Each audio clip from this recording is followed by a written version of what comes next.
In the fast-paced, high-stakes world of Formula One, where tenths of a second can define legacy, it's easy to assume the only battles fought are on track. But today, we're peeling back the layers to uncover a different kind of revolution.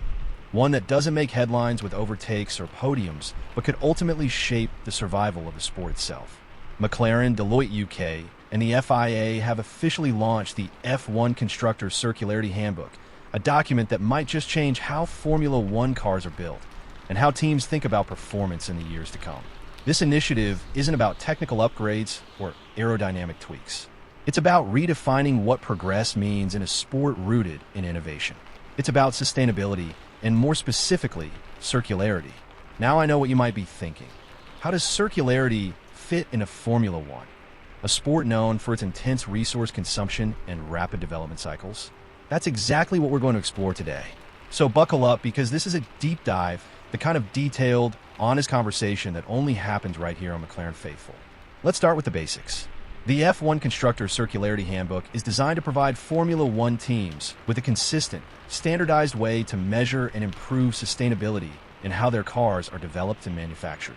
In simple terms, it's a toolkit, a blueprint, a way to understand exactly how teams can consume fewer resources, reduce waste, and extract the maximum value from the materials they use, all without compromising performance. But this handbook isn't just a checklist. It represents a shift in mindset. It encourages every constructor to think differently about materials, energy, and waste, not as necessary byproducts of a fast-moving sport, but as opportunities for innovation.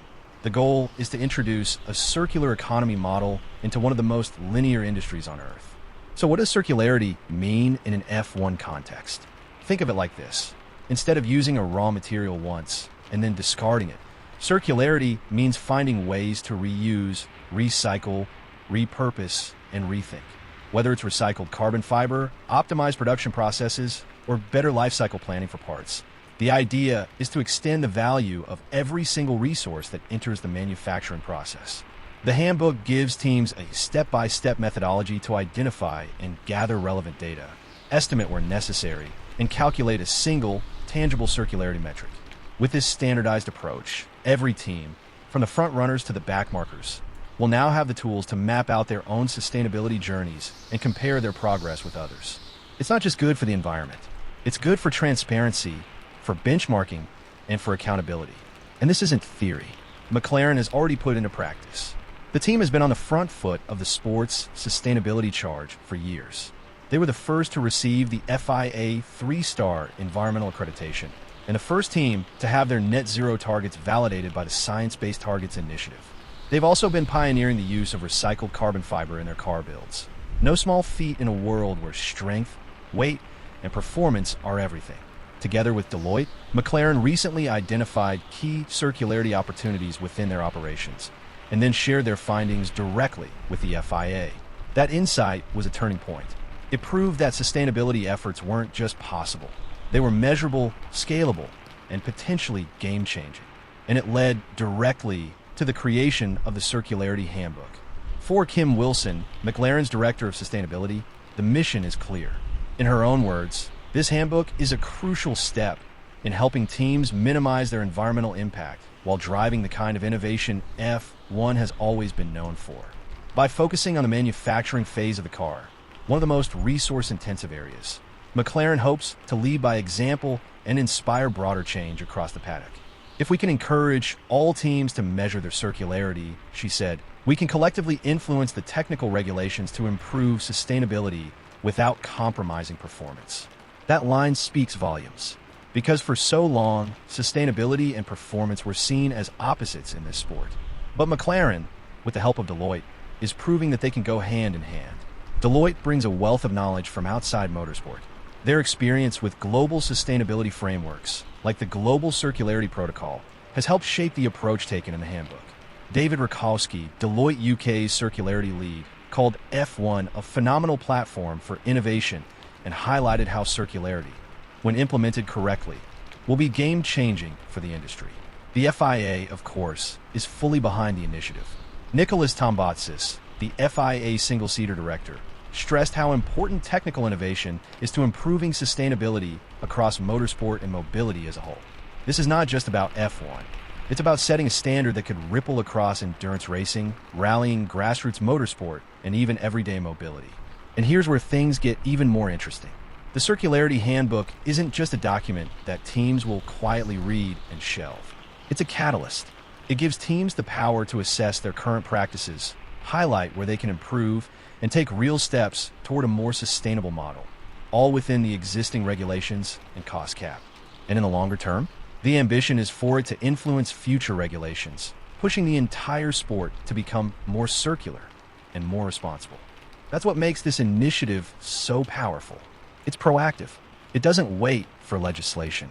It doesn't rely on outside pressure. It's F1, the sport of relentless progress, taking the wheel and leading from the front. Now let's take a step back and look at the broader picture. Why does this matter?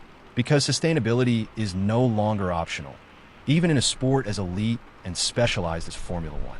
Climate change, resource scarcity, and environmental responsibility are shaping every industry on the planet. F1 is no exception.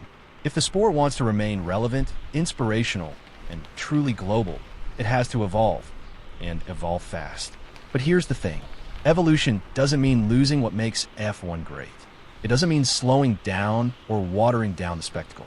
It means applying the same ingenuity, passion, and commitment that built the sport and using it to solve new, bigger problems. That's exactly what this handbook represents.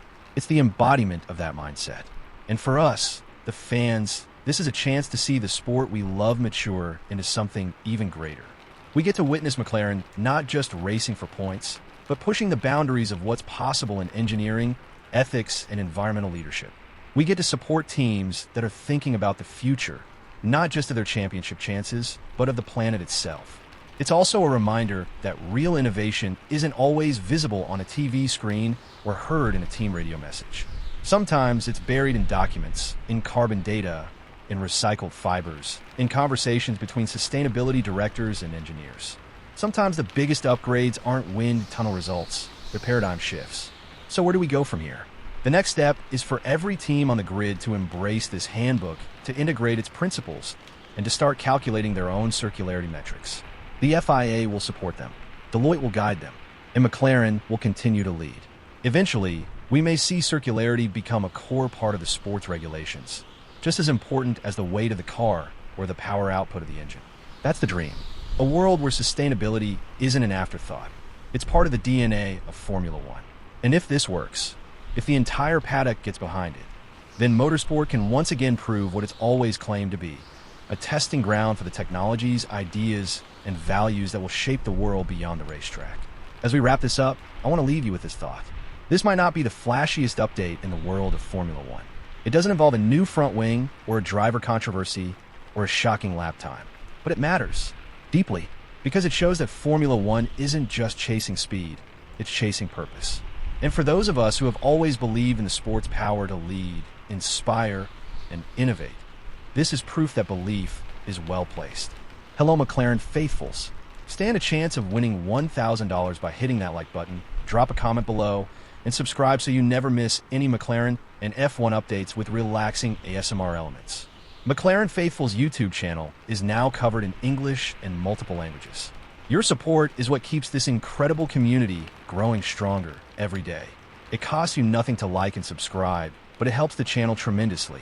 Let's continue the conversation and share our passion for McLaren and F1 together.